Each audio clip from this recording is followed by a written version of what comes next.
Assalomu alaykum hurmatli kuzatuvchilar. Yana bir obyektimizni santexnika отопление ishlarini yakunladik. Bu obyektimiz Kosonsoy Chinnivulda joylashgan. 120 kvadrat, 60 kvadrat birinchi etaj, 60 kvadrat ikkinchi etaj. Kirganda ro'para koridor, mana tomon kuxna bo'ladi. O'rtadan pergorodka ishi tashab ketiladi.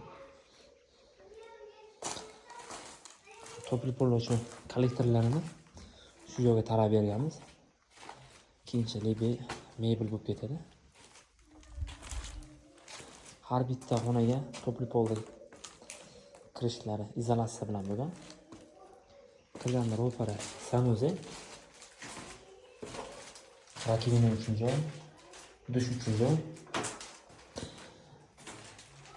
Boiler sistema bo'ladi, shuning uchun zimeka qilingan hammasini. Bu xonamiz yosh bolalar uchun yotoqxona.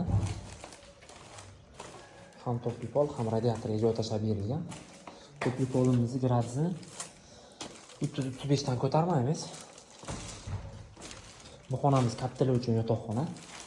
Bu xonamizda ham topli pol radiatorlari bor. Ikkinchi etaji radiator uchun trassalar chiqib ketgan.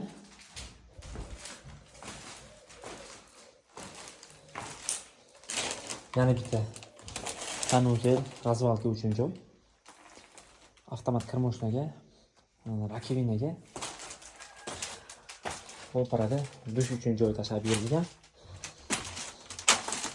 Mana endi bitta unitaz bo'ladi.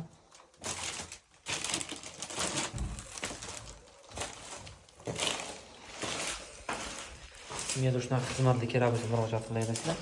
Xudo xohlasa, sizlarning mashinani chiroyli, akkuratniy qilib bitirib beramiz.